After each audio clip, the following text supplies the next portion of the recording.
So hi guys, so today we are here to solve three problems in prelim exam in electrical machines 2. So let's go to the first question. So the first question is 1200 kVA 6600 volt 3-phase Y connected alternator has an effective resistance of 0.40 ohms and a reactance of 6 ohms per phase.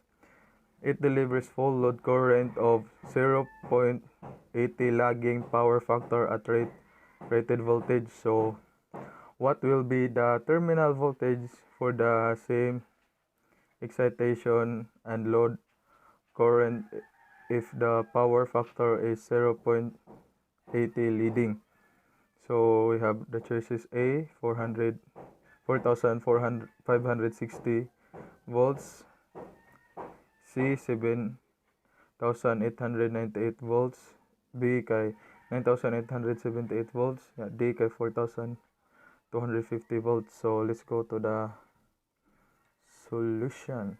So since excitation is constant, so generated EMF for both conditions must be the same. So first, let's get the atong kwaon ang kuan current niya kaning I. So I equals to S over square root of 3E. So equals 1,200,000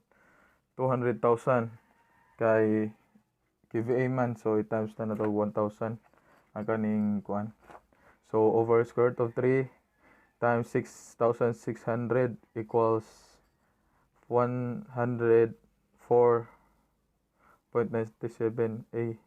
So sunod ato ko na ang theta. So to get the theta, kay theta equals to cos r cos 0.8 equals to 36.87 degrees. So ang ZP kay 0.4 plus G6 equals to 6.013 angle 86.186 degrees. So natay formula sa EP nga EP equals to VP plus IP times ZP. So since naman tay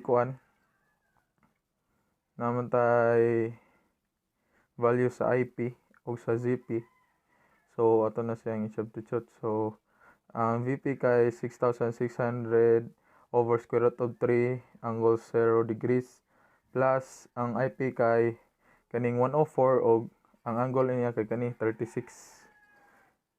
So times ani niya kani ZP na to. So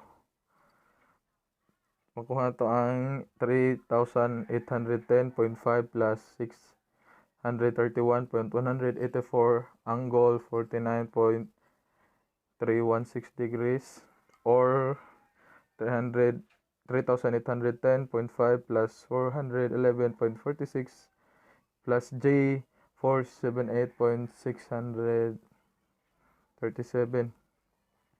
equals to 4,221.96 plus J 478.637. ato na sa i-plus, makuha na to ang EP nga 4,249 angle 6.468 degrees volts. So kay when load katong kuan, balik ta sa question, arin ta sa kaning what will be the terminal voltage for the same excitation and load current if the power factor is 0.80 leading. So nagyapon tay value nga formula nga EP equals BP plus IP ZP. So when load has a leading power factor, so natay EP value sa EP 4,249 sigma. Ang atong pangitaon ani kay ang VP. So VP angle 0 plus IP, ang value sa IP kani o sa ZP kani. So makuha na tong answer nga 4,249 angle sigma equals VP minus 344.284 plus J 529.02 niya using the Pythagorean. So 4,249 squared niya ang VP minus 344.248 squared plus 529.02 squared. So VP equals na to kay 4,560.22 volts niya. VL kay equals to square root of 3 times 4,560. So mukhang to answer na 7898.53 volts. So ang answer na to diri kay C. So the second problem is 250 volts 330 Z generator supplies power to a parallel circuit consisting of a 200 HP motor, 20 HP motor whose efficiency is 90% at 0.80 PF lagging, and a second load that draws an apparent power of 7 kVA at unity PF. Determine the system reactive power. So nato choices nga A 23.582 kVAR, C kay 10.341 kVAR, B equals 12.435 kVAR, ang D kay 20.384 kVAR. So let's go to the solution. So first na to kuhaon kay ang theta A ug B kay since naman siya first load and second load. So theta A equals to cos 0.8 equals to 36.87 degrees. Yeah. Theta B kay r cos 1 equals to 0. So PA, so power equals to P out over N, our efficiency equals to 20 times 0.746 over 0.9 equals to 16.58. So SA kay equals to PA over PFA, namtay value sa PA kay 16.58 over ang PFA kay 0.8 equals to 20.725 kVA. So S1 kay SA plus SB nya namtay S1 SA equals to 20.725 angle negative 36.87 negative 36 plus 7 angle 0 degrees equals to 16.58 minus G12.435 plus 7 plus G0. So S1 equals to 23.58 kay ma-plus man ang kanang 16 ug ang 7 16.58. So minus 12.435 nya plus 0 plus J0 kay ma-cancel na. So ang by inspection, so ang answer kay 12.435 kVAR.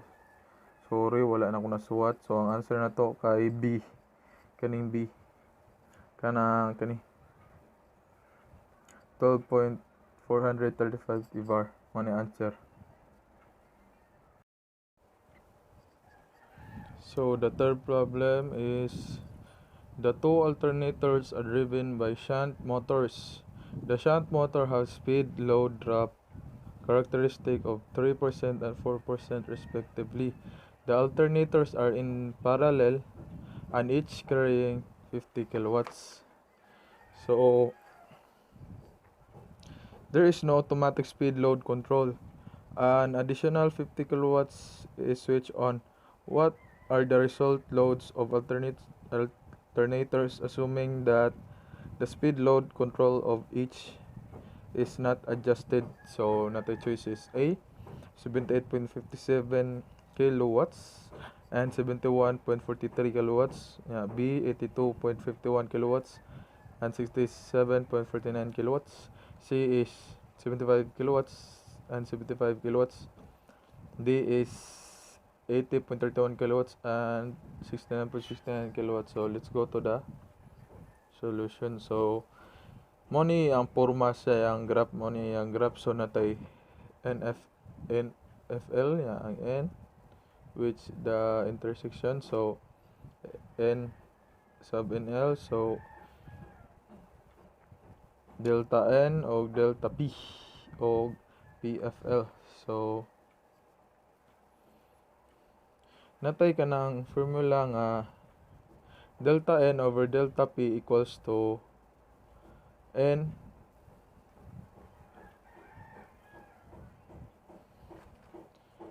sub NL minus N sub FL over P sub FL equals to, this also equals to GSR times N times of sub FL over P sub FL. So ang kani siyang N sub NL kay no load nya, ang FL kay full load nya. Ang kaning meaning sa P sub FL kay rating of the alternator nya. Ang kaning GSR kay governor speed regulator. So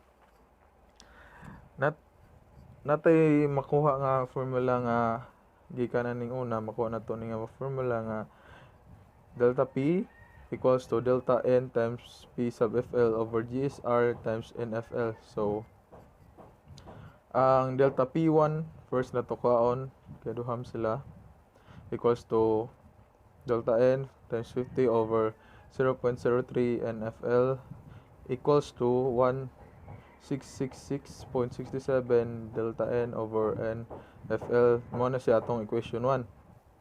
So ang delta P sub to kay equals to delta N 50 times 50 over 0.04 NFL equals to 1 to 50 delta N over NFL. Mo na itong equation 2. So delta P equals to delta P1 plus delta P2. Mo na sa itong equation 3. So i-substitute na itong equation 1 and equation 2 in equation 3.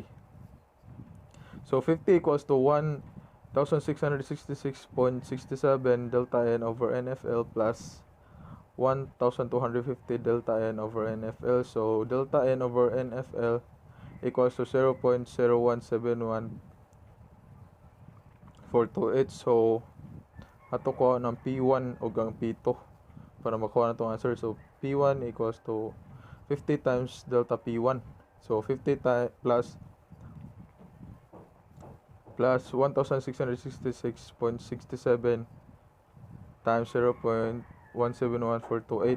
Mo na yung P1 na to. So makuha na itong answer nga 78.50 571 kilowatts. So ang P2 na to kay 50 plus delta P sub 2. So 50 plus 1250 times 0.0171428. Makuha na itong answer nga 71.48 kilowatts. So ang answer kay 78 o 71. So ang answer na to dari kay A, 78.51 kilowatts o 71.43 kilowatts. That's all. Thank you.